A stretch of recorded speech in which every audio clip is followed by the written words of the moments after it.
the initial forecasts that a recession was inevitable or almost inevitable seem to have quieted down some, with people readjusting kind of in the more to 30 to 40% range, I think, more than anything else. So it's certainly possible. It's still there.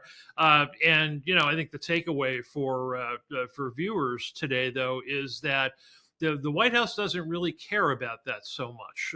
What they are interested in is making, and they've been more and more explicit about this, and as the messaging goes on in the last month or so, what they are interested in is basically rebalancing trade, resetting the economy.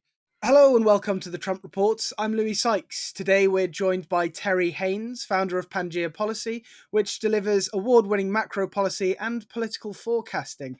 Terry, welcome. Thanks very much, Louis. Thanks for having me back. I appreciate it. Well, US markets have had something of a rebound. China has agreed to talks. I suppose Trump would have us believe we're out of the woods. Trumponomics works. Let's make lots of money. Is he right?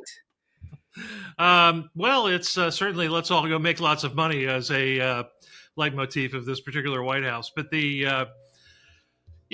what Treasury Secretary Scott Bessant, who has become the whisperer for markets, has been saying essentially is, look, I'm not going to look at a particular point. I'm not going to react to to immediate reactions from the market and change policy or anything else.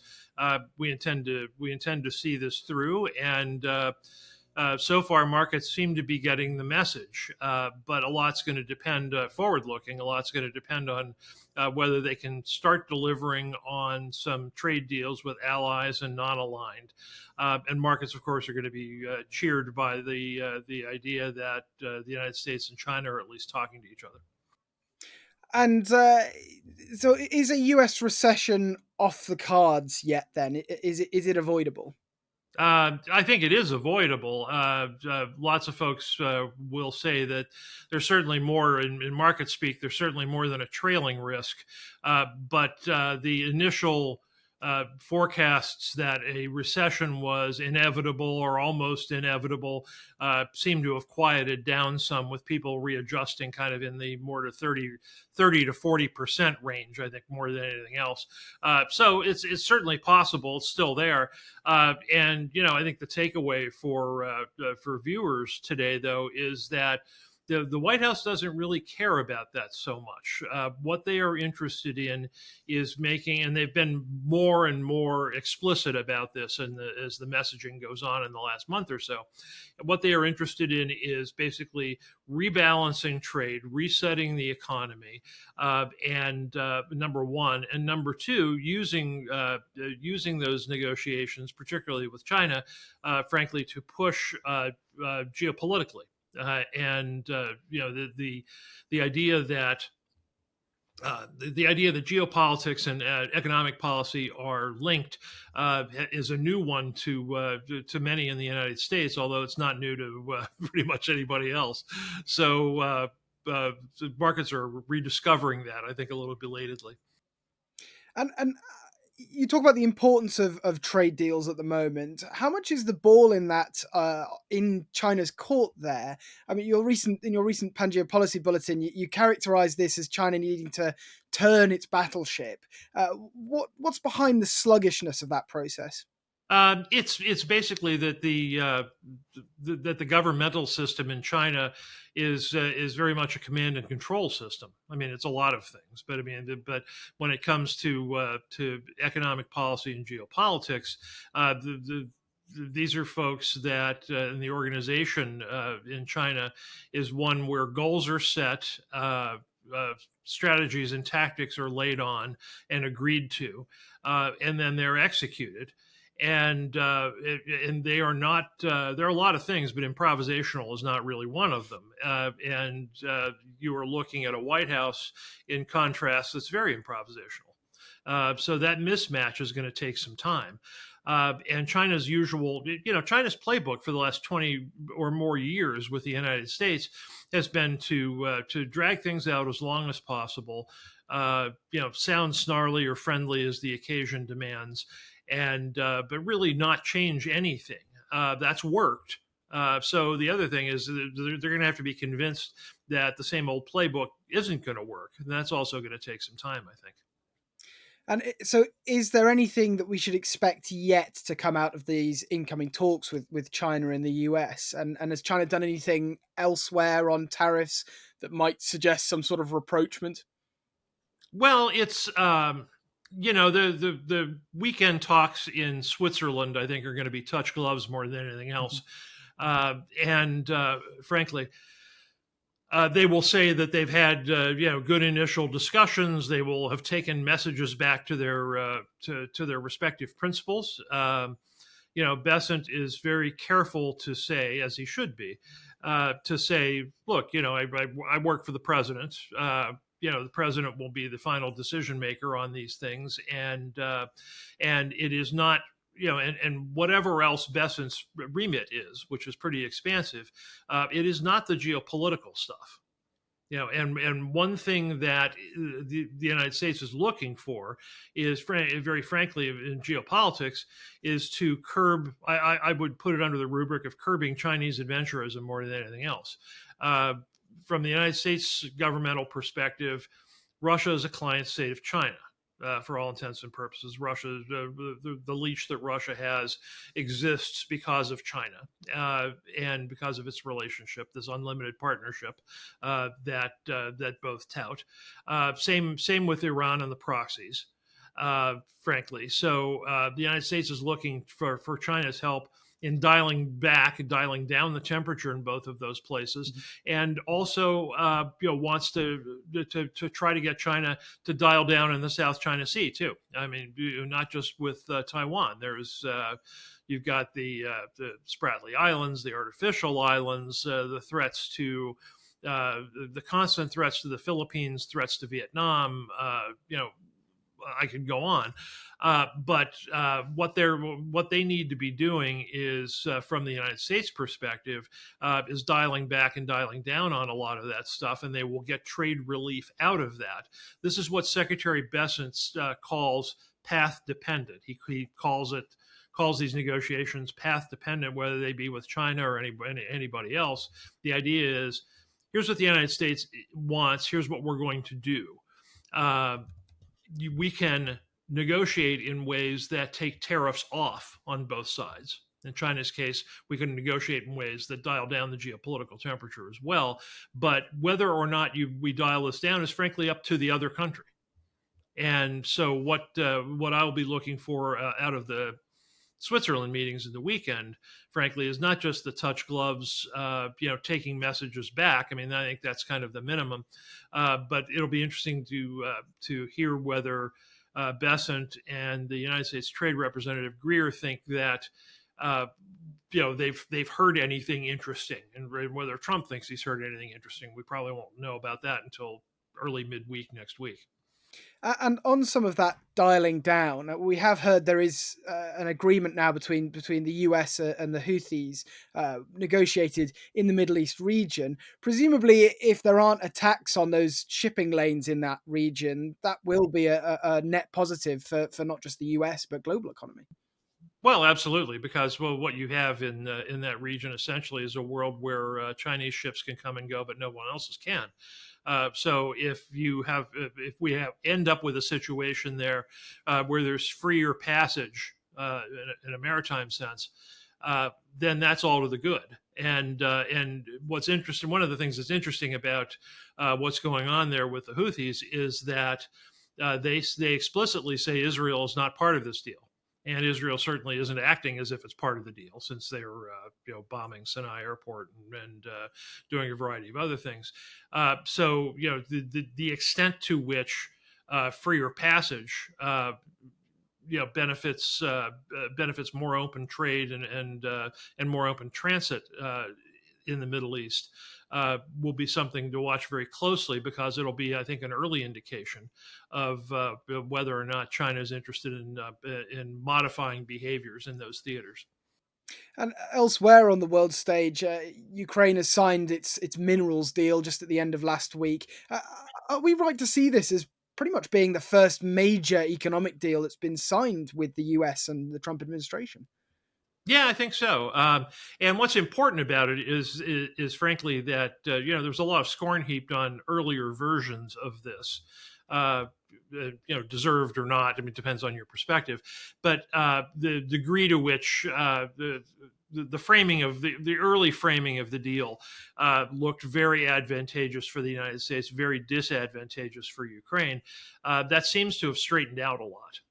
And turned into much more of a joint venture, and crucially, from a geopolitical perspective, one that continues to allow and incent the United States, frankly, to provide the Ukrainians with more weapons and the like. And you see on a lot of different fronts the United States attitude towards the Ukraine Russia conflict as changing and not disengaging. The deal engages the United States to some extent. Continued weapons supply to Ukraine engages the United States to some extent. Uh, we'll look to see what the European Union might be interested in doing and being helpful there, not just on weapons but also on whether or not frozen assets get deployed. Something that was blustered about quite a lot in January, February, and then here we are in May, and we still haven't seen or heard anything from the EU on that. So that's a developing situation also. But it's unmistakable that the tide's turning there a lot. And if you combine that with, for example, Saudi action on oil prices, which are designed, among other things, to keep the price of crude depressed. On top of an already soft market for Russian crude, for Urals, you've got a situation where Russia's economically in a very bad way and probably going to get worse. So there's a lot of soft indirect pressure building on that regime right now. And Trump had always promised that oil prices would come down under him. Is this something that he can claim as a personal political victory? Oh, he claims it. Yeah, sure. I mean, politicians are politicians all over the world, and one of the things that they have in common is that you might as well take credit if anything good is happening, because you're going to get the blame whether you deserve it or not, too. So he's very quick to take credit on everything from the price of oil coming down to the price of eggs coming down, and you could argue that he's got something to do with both of those, but this is not something that he's solely responsible for by any means. And the minerals deal, as well as the possible talks with China, have really brought Bessant to the front of the U.S. administration. What are the key things we should be listening out to from Bessant over the next few days? Do you think? I think, firstly, he will. He will, as you and I talk, he will. He has spoken to the Congress, testified once to the Congress yesterday. He will again today, and he's also been giving interviews over the past several days on American television, perhaps international as well, but certainly some highlighted interviews on American television. So he's in a lot of places right now, and the message has been pretty consistent. It is, on trade, we're interested in, as I say, path dependence. We are on the cusp of making several large trade deals, and so in the coming days or even coming weeks, so we will I would watch Bessant closely to see what develops there. He is not in charge of the moment by moment in those negotiations. That is much more the province of the Commerce Secretary, Lutnick. But he's kind of top involved in this, and as I say, the kind of the market's whisperer on this. So people are increasingly trusting him on that, and so I would look for Bessant to be talking about continued trade deals, and I would be looking for him to early on to talk about whether or not there are positive developments coming from this weekend's discussions with the Chinese in Switzerland. He will do both of those things, and the other thing I think is he will talk fair on broad terms, but explicitly about the geopolitics. This has been a theme of mine for quite a while, and the messaging is getting from Bessant, particularly, is getting much more explicit about this. A couple of weeks ago, I think when he was at the IMF World Bank meetings in Washington, Bessant was very explicit to say, look, from our perspective, national security is economic security. Economic security is national security. These go hand in hand, and so I would look for more explicitness on the geopolitics from Bessant generally, and from Trump beyond that. And has that, I mean, to what extent is that a pretty significant shift in US policy? Or is this more of a reversion to what we used to see out of the White House? Well, a lot of people cast this as being, uncertain times and, epoch shattering and all the rest. I tend to look at it as a little bit less than that. What from the United States perspective, a couple of things. Certainly, we are being more explicitly transactional than we've been in some time. But then the United States was explicitly transactional at the end of the Second World War as well. It was in the United States' interest, and always considered it so, to help the United Kingdom as much as we did. That was always cast in humanitarian allied terms and all the rest, but that was very much in our interest to do so, and we were publicly and privately pretty explicit about that. Interests varied, right? Whether or not the fate of Greece or Italy, whether those governments went communist, whether they didn't, those sorts of things. There was a lot of interest in that, but the United States' ability to deal with those was much less explicit, and frankly fluctuated, varied from time to time. I'm not trying to suggest we were always right or always excellent about any of these things, but those interests were a little bit different. So the interest now, we are now in a situation where our government is much more explicit about the transactional benefits. But I think how they look at it is that being more explicit about that does two things. One, it advantages the United States more on trade, frankly. The last time you and I talked, there was a lot of consternation about whether the tariffs were supposed to stay around or not stay around, and what the purpose of the tariffs were. And I said to you, and continually and gradually being proved right here, that the purpose is, in a perfect world, they go away. This isn't a perfect world, so they all won't go away. But the idea is our tariff barriers will be reset lower as deals are done, and everyone's are reset lower.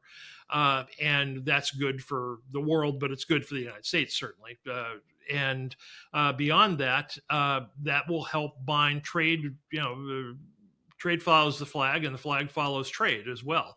And that will help kind of bind an alliance that will help contain China as well, geopolitically. That's all pretty explicit. And so, does that mean then that if the focus is on China, that on that list of allies and non-aligned who want to get a trade deal, does that mean that the interest on getting trade deals is going to stay in Asia then, once something is put on the move, at least with China? Who, I suppose I'm trying to ask, who is at the top of the list next for a trade deal? India certainly is, by all accounts, is very far down the track. Mm-hmm. And I think that the conclusion of the UK-India deal, frankly, is a harbinger of that. That's something, that, as you know, that two previous Tory governments wanted to try to get across the line, kind of the late in Boris Johnson's premiership, and then during Sunak's.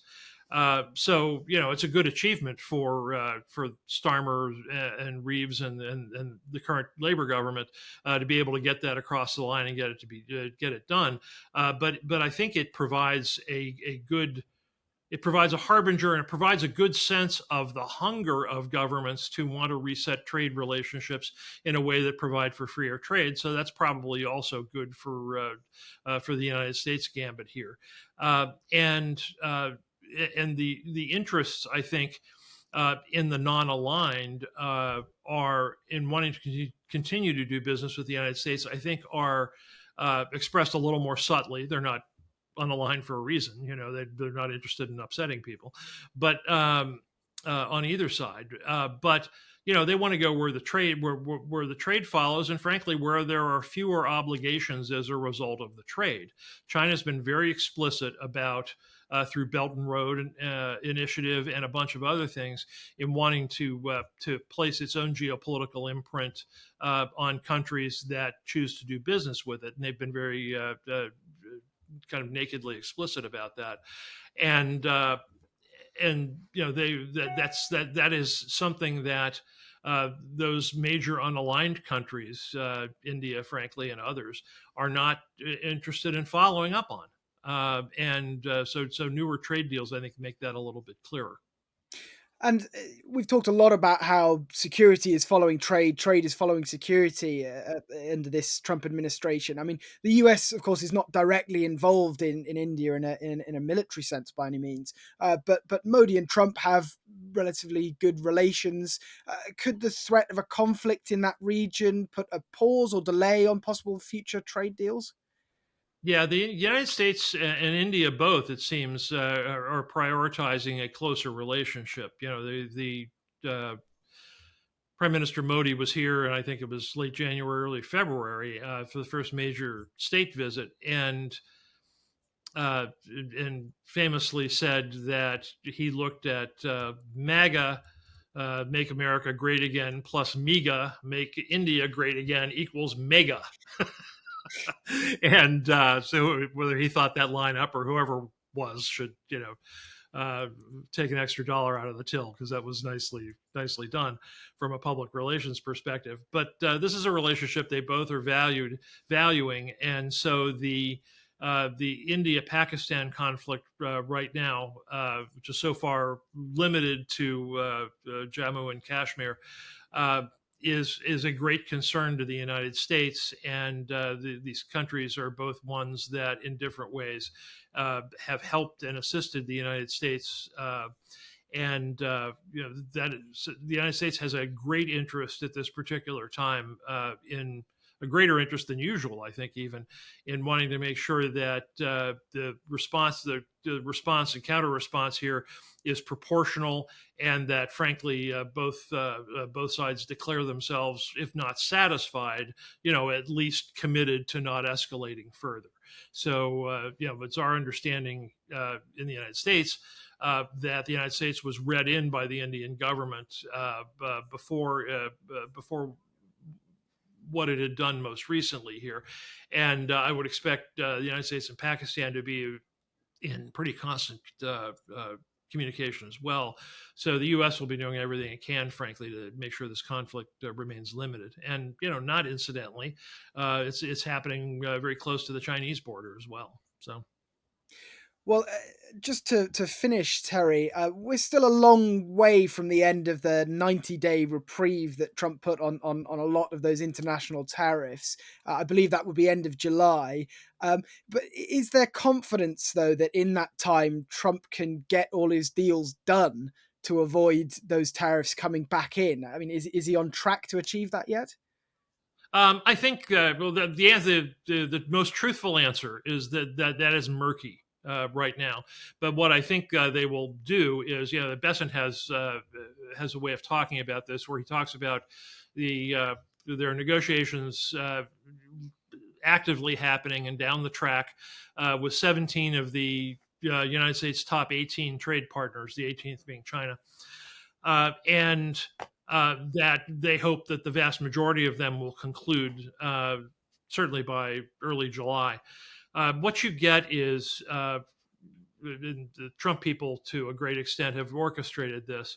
The reciprocal tariff review is supposed to conclude on July the 4th, American Independence Day, and and two things are ideally for them. Two things happen at the same time. One is that we have a number of major trade deals that result in tariffs coming down, including including the reciprocal tariffs. So it provides promise to other negotiating countries that similar things can happen with them. And at the same time, you have Trump's major economic achievement here, which is the continuation of the tax cuts from 2017 happening, as well as more incentives for manufacturing and a variety of other things.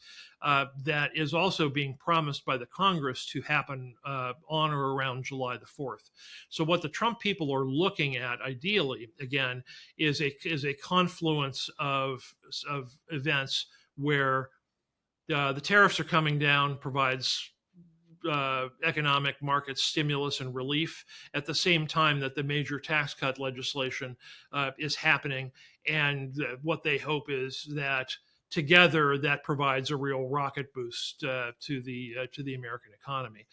That's kind of how they've planned it anyway. Well, Terry Haines, founder of Pangea Policy, thank you very much for joining me today on the Trump Report. Thank you, Louis. Really appreciate it.